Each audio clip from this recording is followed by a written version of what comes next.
Hai hai hai, greetings, everything is possible with English. Halo teman-teman, kembali lagi dengan aku Fatika. Nah, di sini aku mau bahas nih tentang pengalaman aku ketika ambil kursus IELTS pertama kalinya. Jadi teman-teman, disclaimer, aku tuh kan memang lulusan pendidikan bahasa Inggris.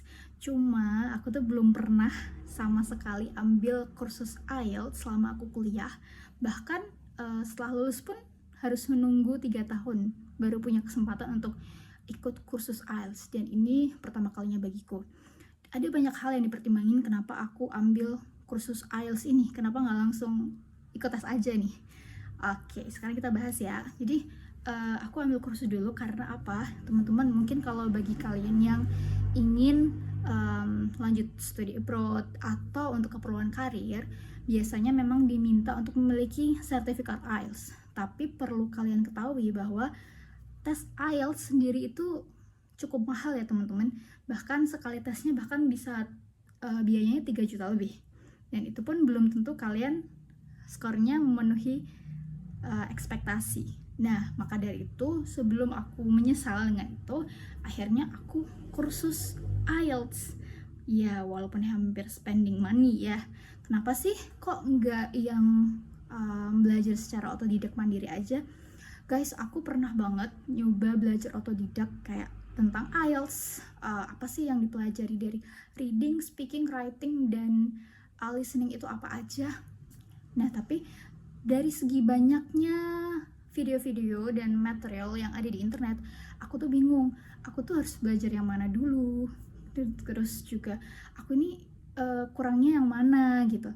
Jadi aku nggak ngerti harus mulai dari mana, dan kalau belajar secara random itu nggak terstruktur, malah jadinya kayak mubeng atau nggak sesuai dengan tujuan. Bingung tadi, akhirnya aku memutuskan ambil kursus IELTS. Nah, kebetulan kan aku ada kegiatan banyak ya di hari kerja, di pagi harinya. Jadi mau nggak mau kalau aku mau ambil kelas IELTS harus yang kelas malam. Akhirnya aku putuskan untuk ambil yang kelas IELTS online. Nah, dari banyaknya sekian kursus atau bimbel yang menawarkan pelatihan IELTS, ada banyak banget nih, dari range harga yang paling murah dari ratusan ribu sampai yang bahkan di atas 5 jutaan tuh ada. Sampai bingung itu, aku mulai dari mana. Tapi ini dari pengalaman aku, akhirnya aku akan kasih tahu tips-tips yang harus kalian perhatikan sebelum memilih kursus IELTS, terutama yang online ya teman-teman. Yang pertama adalah pastikan budget kamu berapa.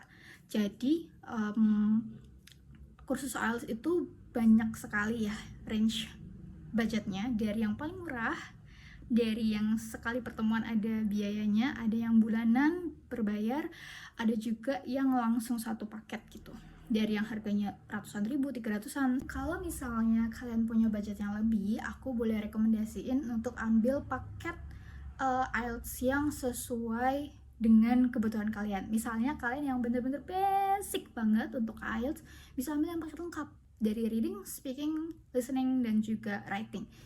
Biasanya itu kan ada kursus IELTS yang hanya skill tertentu, tapi kalau kalian butuh banget untuk semuanya itu, bisa ambil itu. Yang kedua adalah kurikulum teman-teman. Jadi di kurikulum ini kalian pastikan banget nih skema pembelajarannya itu seperti apa. Apakah video learning atau live teaching? Terus kemudian ada berapa jumlah pertemuannya?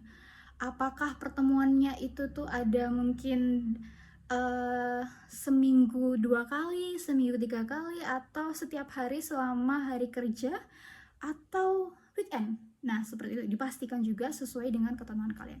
Lagi, yang selanjutnya adalah dipastikan apakah nanti ada pretest, post-testnya, atau langsung seperti kayak kelas seperti biasanya. Seperti itu tuh penting banget ya, terutama untuk jumlah pertemuan dan juga durasi pertemuannya itu gimana. Karena ada yang durasi pertemuannya tuh satu kali pertemuan hanya 1 jam. Ada juga yang pertemuannya tuh satu kali pertemuan itu bahkan ada yang 2 jam dan bahkan ada yang 3 jam. Jadi pastikan sesuai kemampuan kalian. Misalnya kalian kalau kayaknya kalau 3 jam bakalan ngantuk deh, ya udah kalian jangan pilih yang itu, tapi sesuaikan dengan kemampuan kalian. Kira-kira bakal fokus nggak, bakal bisa mengikuti nggak pelajarannya, apalagi kan online ya, dan pasti banyak teman-temannya gitu. Oke, tadi dari segi kurikulum ya. Kalau aku sih dari pribadi cari yang pertemuannya tuh banyak, kemudian live teaching, dan juga ada kurikulum yang jelas membahas nanti pertemuan pertama itu akan membahas apa, kedua itu membahas apa, ketiga membahas apa, dan selanjutnya. Yang ketiga adalah, ini juga yang cukup penting, jumlah siswa yang dalam satu kelas. Jadi banyak ya teman-teman, ada yang murah, ada yang mahal. Dalam artian yang murah itu biasanya satu kelas itu bahkan bisa lebih dari 20 siswa, bahkan bisa mencapai 50 siswa. Bisa jadi. Tapi kalau yang agak mahal itu biasanya skemanya private atau kelas kecil. Misalnya dalam satu kelas itu maksimal hanya 5 orang, 6 orang, atau kurang dari 10 orang. Seperti itu. Jadi pastikan juga ini itu dengan budget segini kalian tuh kelasnya bakalan kelas besar, kelas sedang, atau kelas kecil.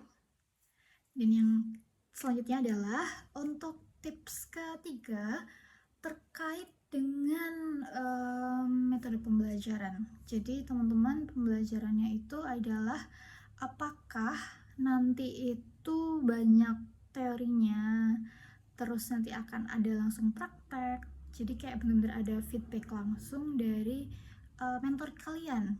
Jadi kan pastikan ya, sebelum ambil kelas IELTS, teman-teman bisa tanya ke adminnya, Kak, ini nanti misalnya latihan soal langsung dapat feedback nggak ya? Bisa one on one gitu nggak ya?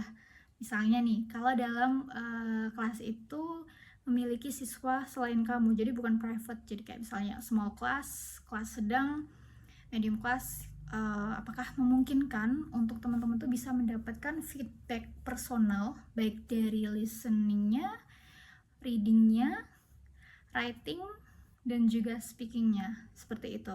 Karena kan kalau misalnya kelasnya lebih banyak dan waktunya juga hanya 2 jam atau 3 jam, belum tentu semuanya itu bakal dapat teman-teman. Kalau misalnya dapat ya lumayan lah ya, misalnya setiap orang nanti dapat feedback 5 menit gitu.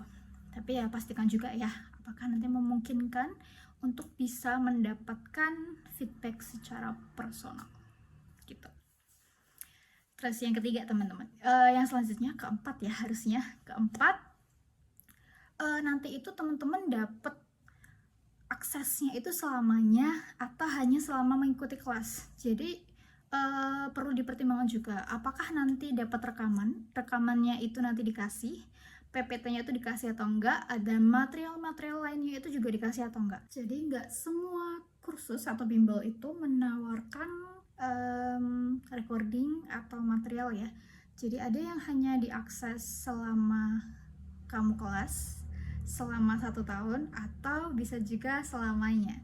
Jadi pastikan itu. Dan kalaupun misalnya teman-teman diperbolehkan untuk menyimpan akses, bisa kalian download aja video recordingnya, material-materialnya semuanya.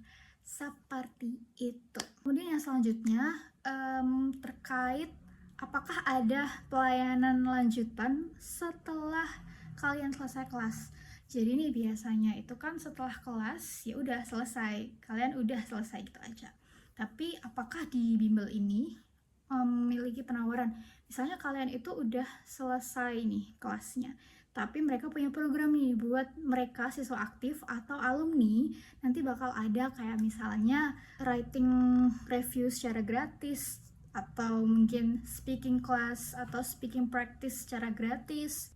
Apakah pelayanan seperti itu tuh ada setelah kalian jadi alumni, ataukah ada misalnya kelas-kelas nih, kelas-kelas eksklusif misalnya webinar atau apapun itu, persiapan beasiswa, tips menulis CV atau statement letter buat kalian persiapan study abroad yang hanya eksklusif khusus untuk siswa atau alumninya, ada apa enggak. Jadi pastikan kalau kalian pilih bimbel itu yang ada after service-nya, misalnya pelatihan speakingnya itu secara gratis nih, hanya untuk khusus limited seat gitu, atau untuk review writing task 1 dan writing task 2 nya kalian. Itu tips dari aku dulu ya terkait gimana sih cara pilih kursus IELTS online yang tepat buat kalian. Jadi pastikan dari kurikulumnya, kemudian dari budgetnya, dari juga durasi pertemuannya, ada juga